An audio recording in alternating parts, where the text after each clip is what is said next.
Hello, everybody. This is Gail Perry, and I've got our fabulous consultant, Evan Northup. Evan, how are you today? Doing great. If you heard us, we're just chatting about all the fun things that we're thinking about for the next couple of days. So sorry, you get the internal monologue of our lives. Yeah, we couldn't tell whether we were live or not. But anyway, thank you for joining us. And today we thought we would drop in and try to cheer you up and Yes, give you some maybe positive ideas for actually being able to have some fun in this terribly busy season. Right, Evan? absolutely. It's super busy and there's a lot of things to do. And all those hats that you normally wear, there's a lot more that get added on, but you can still find ways to have a good time. And I will acknowledge that our profession is largely women. And I will also, this is a personal opinion, that women are the people who sort of make the holidays happen a lot, often. And you may have such a long to-do list. Y'all, I was a single mother for 20 years, and there I was working, doing all my Gail Perry group stuff, plus trying to create the Christmas holiday for my children. How about you, Evan? I completely understand the feeling. You say, I don't know how the holiday magic happens, and it's usually us. We're the holiday magic.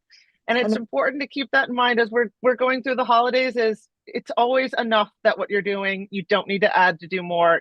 Your all your efforts are appreciated no matter what. I think that one of the messages we want to give you, we have our three main points, but our overall message is we want to give you permission, everybody, permission to take some time for yourself and relax a little bit and try to have some fun. What do you think, Evan?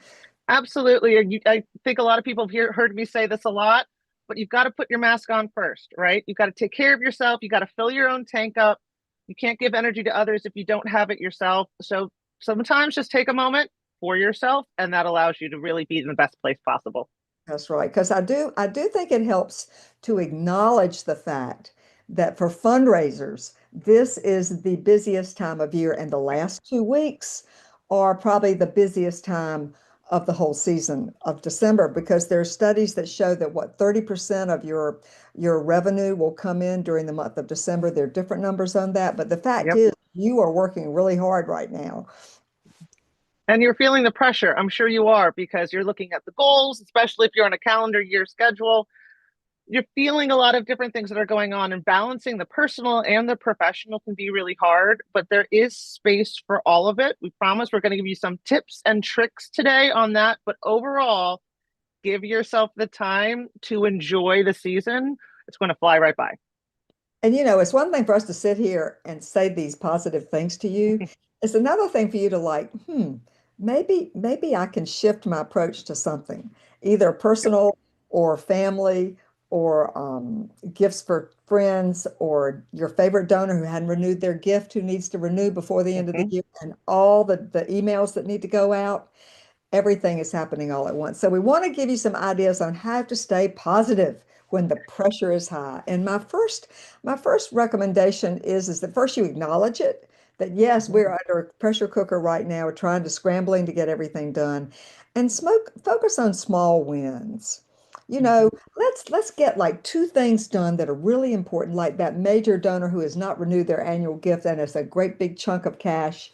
Maybe that's the win that you want to focus on this week, as opposed to running around doing a lot of small detail stuff. What do you think, Evan?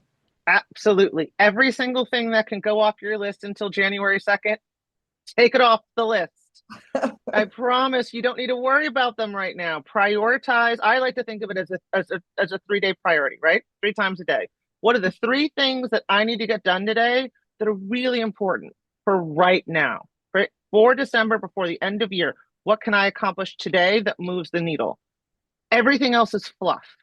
Everything else will wait. So just focus on pick three things a day that you really want to accomplish. As Gail said, if it's someone who hasn't made their gift, is it that personal outreach? Is it that quick email? Is it just making sure you have eyes on the copy for your end of year appeal? Three things is all you need to do. And the rest of your day is going to get filled up no matter what. Evan, I like to triage my to-do list. Yes. One of the things I have like a must do, Right. then I would have would like to do, and then my third list is would be nice to do. So must do, would like to do, and would be nice to do. And Right. so when you're dealing with wrapping up year end as a fundraiser, You may have major donors, you may have digital appeals, you may have all sorts of, you're still sending videos.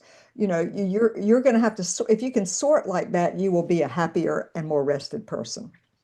Absolutely. And I know a lot of you are working in shops where it's just you.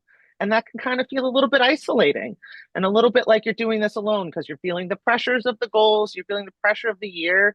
But again, if you just give yourself a little bit of breathing room to focus on what's important and reach out to our first support network that you have, is it fellow colleagues or is it people you know on LinkedIn?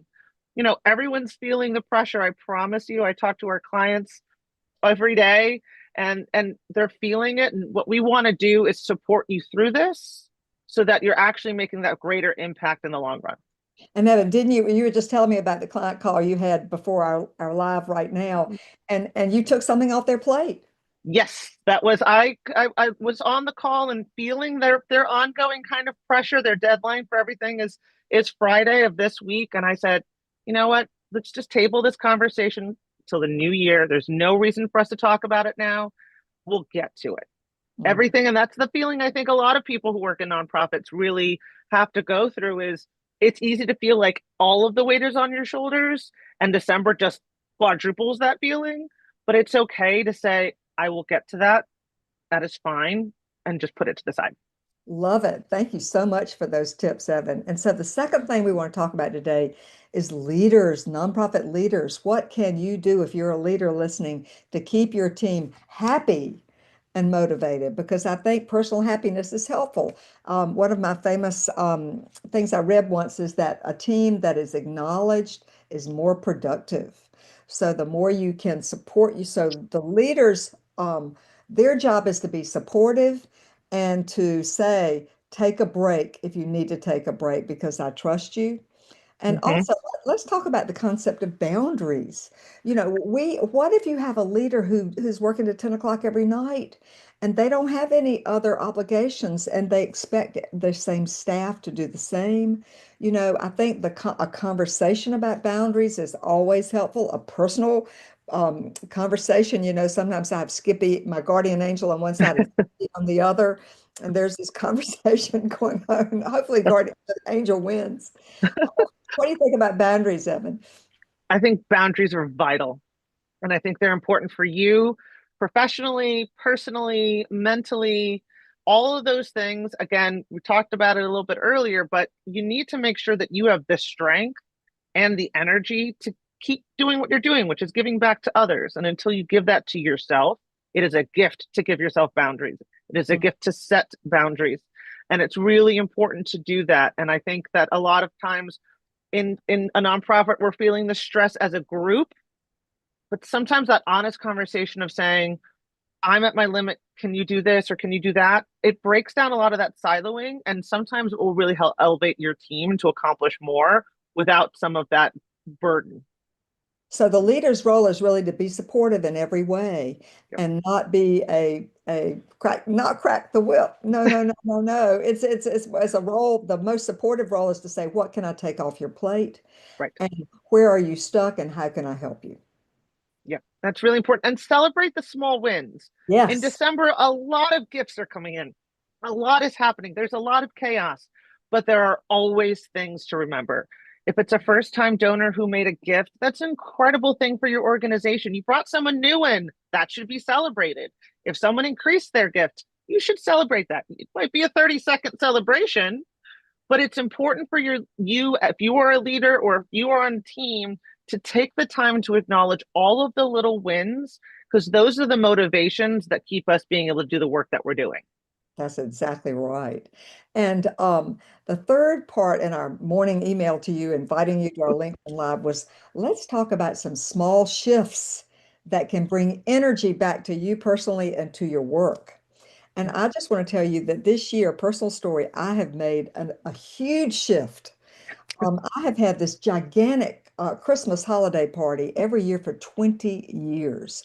And the party became almost an institution and it got bigger and bigger and bigger and bigger. And everybody sort of like expected to be invited. And if they didn't get invited, I would hear about it. And it was just too much. So this year, we are not having the big holiday party. Yes. And I've cut out, I'm not sending Christmas cards for the first time in 40 years. Yay! I'll be the Skippy on your shoulder. Don't send Christmas cards if you don't have the bandwidth. I've this is the fourth time I've said it in 2 days to people. If you don't have it, don't send it. I promise it'll be just fine. And so the reason I'm telling you these personal stories is I had a conversation with myself and I decided to change my attitude. And I decided that Christmas and the holidays and my work has got to be nourishing to me. And so that's going to be my criterion for how I approach it. And so, Evan, what are small shifts that can help our busy fundraisers bring energy and fun back to their work? Well, as we said, prioritize your time, get rid of the fluff. It'll wait.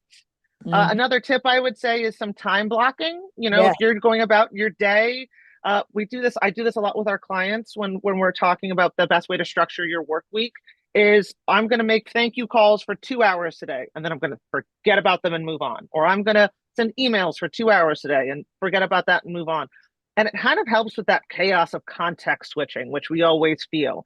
Again, during the holidays, it's all we feel. You have to remember that your kid has to be dressed up as Grinch for school tomorrow, and that who's going to make dinner and X, Y, and Z.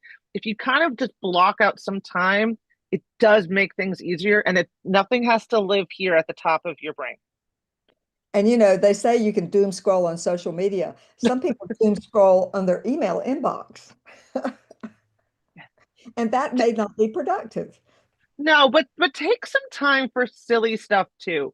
Here's honest tip. I would also time block in one, a lunch, and two, a couple breaks in the day of 20 minutes where I just looked at something silly. Sometimes it was celebrity news, sometimes it was watching a heartwarming Christmas ad on YouTube or whatever it is. Make moments for yourself to enjoy the holiday season because otherwise it will overwhelm you. And that is just not something that's going to help you or the communities that you're serving. And so it's about impact. So That's make sure the impact is on you too first. That's right.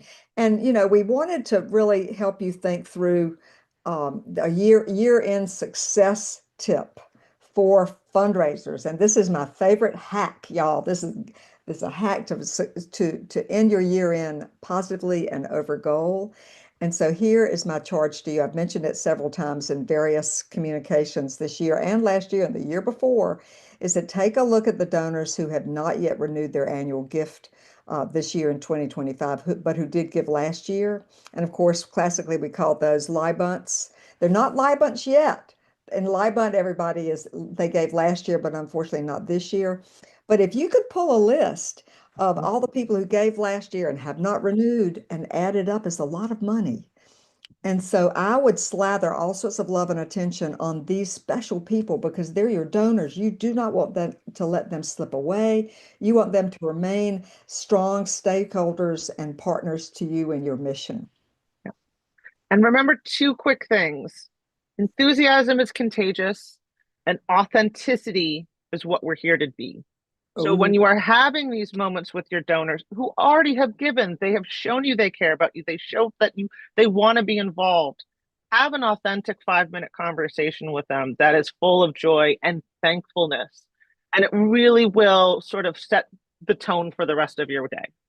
there are a lot of studies that say if you just thank donors, they'll give big, and you don't even have to ask. Giving Tuesday organizations have decided to have a thanking day rather than a giving day, and money flowed in. So it's a fundraising strategy that works. And so, Evan, Yep. I guess we need to wrap up. We don't want to take too much of your time in this busy time of year. Thank you so much for joining us. We hope if you watch the recording that you'll take things seriously. Remember, I took important things off my list that I have done for decades, and you can do that too. And you can focus on the important wins in your work that are going to help you to get over goal. Yep. Sometimes you have to let Skippy on your shoulder win. Happy holidays.